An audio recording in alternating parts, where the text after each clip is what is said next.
Shruti, thanks so much for taking the time to speak to us about your joint paper with Alex Tabarrok on lessons from Gurgaon, India's private city. What was your motivation to explore private and proprietary cities in the Indian context? We're witnessing the greatest urban migration in human history, and any cities we build right now, those are the cities we will have for rest of time. So it's really important to get this right. And while cities do evolve, and we do see some growth in cities and emergence, but the flaws that we build into cities today, we will be stuck with them for a long time. So it's really important to look for different solutions, and proprietary cities and private cities have proved to be one such really good solution that we have seen so far. Wonderful. But what made Gurgaon particularly unique or interesting? I think the one thing that where Gurgaon stands out in the Indian planning context was its ability to respond to private demand for commercial and residential space very rapidly. In what ways is Gurgaon a planning success, and in what ways is it a failure? So I'll answer it in parts. Sure. So we found Gurgaon really interesting because it's a really dysfunctional city that everybody wants to be in, which is odd. And so you have a city that doesn't have basic sewage, that doesn't have a good piped water delivery system, and yet it has more than half the Fortune 500 companies that have a presence there, and the new emerging middle class and the new rich are just clamoring for space in this. So that was the unique sort of like, why does everyone want to be in this dysfunctional city that attracted us to it? What I think Gurgaon's successes lie in its private entrepreneurs and in its entrepreneurship. So it is, and it's not just private entrepreneurship in terms of coming up with a supply for real estate space, as you mentioned, though that is one of them. Gurgaon witnessed an urban population increase or growth of 1200% between 1991 and 2011. And to keep up with the needs of that kind of growth, the state simply couldn't manage to do it. Right. So we already know that electricity and water, basic things like that, are provided by private provisioners who make up the shortfall. But Gurgaon is the only city in India that had a completely private fire station, for instance. And the reason for that is the state fire stations didn't have the equipment to reach the high rises that were also built by private entrepreneurs. Similarly, Gurgaon is the first city to have a completely privately financed mass transit metro. Though they've been built by private parties before, but this is the first one that was financed by a private consortium. So all the successes of Gurgaon have really been one of great Indian private entrepreneurship. On the other hand, the same private entrepreneurs have also led to some of the failures in Gurgaon. And Gurgaon is a textbook case in the tragedy of commons.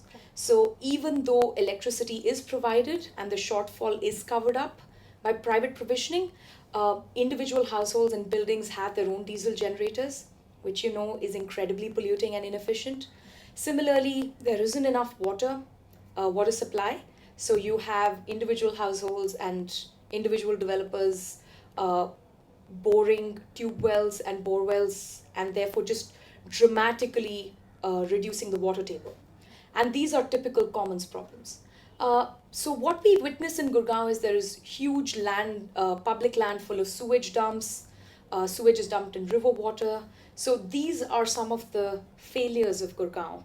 And the successes of Gurgaon are that at least the provisioning exists, though it's not efficient. Right. And compared to most other Indian And cities, absolutely. the benchmarks are pretty Absolutely. So comparable. Gurgaon actually fares pretty, despite not having a sewage system, Gurgaon fares very well on public sanitation ranking. It's the second best in Haryana, and it's within the top 100 in all of India, which is quite incredible. And a bit depressing. And a bit depressing, yes. So, several private cities have come up in the last few years, Lavasa, Palava, all of them. Yet, what you propose is a hybrid model where several developers in the state should work together. Do you see a difference between single developer versus multi developer competitive cities in a region? Yes, I do see a difference, but that is not because we, in our paper, we don't think private cities are a bad idea or there's something wrong with them. In fact, it's quite the opposite. We think there aren't enough private cities. So if there were more private cities, there would be greater competition. And one of the reasons we suggest a model of proprietary cities where you have 5, 6 contiguous cities or cities within close enough proximity is that they enhance competition. And the moment you have competitive cities, one, there would be greater supply, which would push prices down. Second, competition would put pressure to keep prices down. And when the price is low, these cities will tend to be more inclusive. People who are from lower incomes will not get excluded from these cities simply because the price has been bid up too high.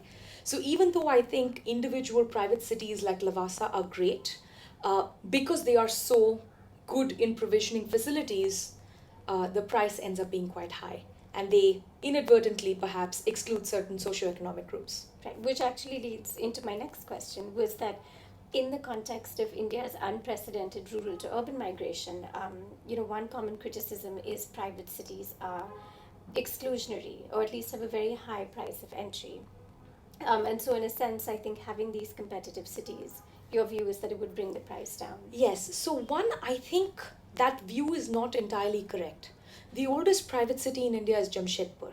And Jamshedpur is one of the most inclusive cities that we have, inclusive across economic strata, across social strata, across religious strata, right? So I don't think private cities are necessarily exclusionary. A private city may or may not end up being exclusionary, and it depends on the private city. But I think the advantage of having a model where you have competitive proprietary cities is, like I said, the competition will put pressure to keep prices low. And I think the other is, with competition, we will see more innovation and more experimental models. So maybe one of the proprietary cities only caters to the very rich, but there might be a neighboring proprietary city which has a huge low income group. And we don't think of these as any kind of walled cities which are not porous. It's just simply every city may decide to have a particular kind of customer in mind or a particular kind of end use in mind. So with competition, we will see innovation and we will just see more models of what could be out there. And I think that would be very productive. What do you see, both of you see, as the role of government and municipal governance in the context of private cities?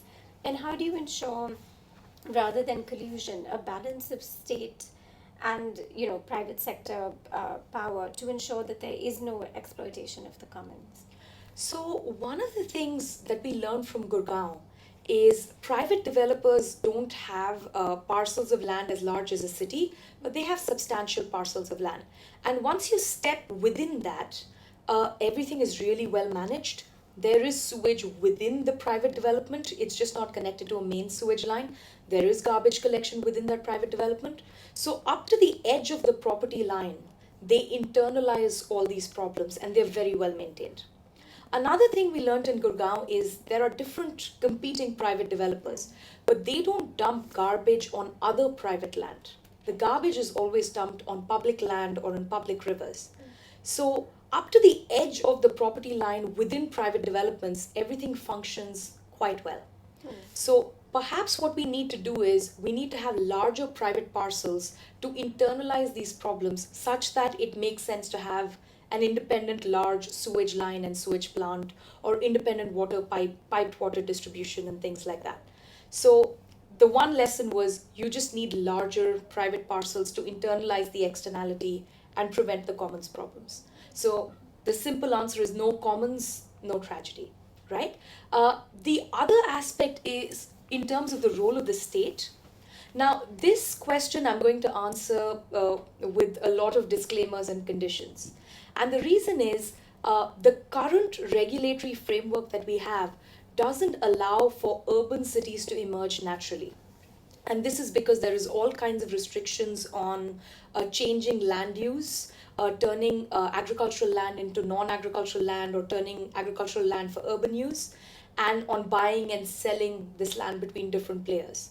So one of the places where within this framework, ideally none of these restrictions should exist, but within this framework, perhaps the state is in a better position to build large parcels of land and then auction it.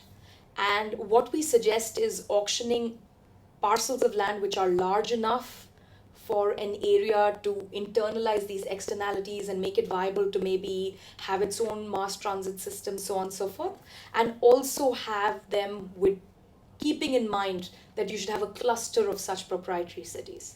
So that would be the ideal balance. And I think there is not much room within the proprietary city world in the day-to-day workings for any state provisioning of municipal government, because there are great incentives for the private developer to provide all those services. They end up being more efficient, and they price it quite competitively if there is a world of proprietary cities. Can we understand the option of a private city in the context of recent actions by the Indian government to outsource its work? For instance, it could be argued that right to education or the New Companies Act, the mandatory CSR requirements, are acknowledgements by the Indian state of where they have failed or where their capacity is limited, because of which they are shifting duties to the private sector. So do you see this in the context of this larger trend? So I think there is no conscious shifting of duties. What has happened is the state has simply failed in a number of areas, and private entrepreneurs have sought that as an opportunity and filled those gaps and provided the goods and services which are lacking. So I think it has been happening rather unconsciously for a really long time. For a really long time, poor people in India have been relying on private water, private sewage collection, private garbage picking in almost most urban areas in India, because the municipality tends to be quite dysfunctional. So I don't see it as a conscious shifting. Perhaps in campaigns, it seems to be a conscious shift in responsibility, but I think it's been happening for a very long time. What I see with the Indian state at the moment is too many mixed signals. So what we see, for instance, you mentioned in the area of education, there is a call to private citizens and to private firms to engage in education, to maybe provide or finance or set up schools. At the same time, the regulatory framework is so harsh and the licensing regime is so stringent that it's almost impossible to start a new school at an affordable price and have it legal. That is, it fulfills all those licensing responsibilities. So what you see in India is you see private provisioning of education. You see lots and lots of small illegal schools mushrooming all over cities. They provide excellent education because the state schools are terrible. But on the other hand, the mixed signal comes in here. Every few years, someone will say, oh, these schools are illegal, and then some government agency will go on a witch hunt and start closing down the illegal schools. This happened in Chhattisgarh a few years ago with the universities, all the private universities that weren't set up with the correct licensing, and the mandate were just shut down. So you kind of see these mixed signals. You see a campaign to move, to involve more private sector players, and at the same time, they make it impossible to do so. So something needs to be fixed. But what we do see in India is a lot of illegal private entrepreneurship, which is really what Gurgaon was all about. And I think we see this in the other sectors that you mentioned. Shruti, thank you so much Thank for you so spending much. this time with us.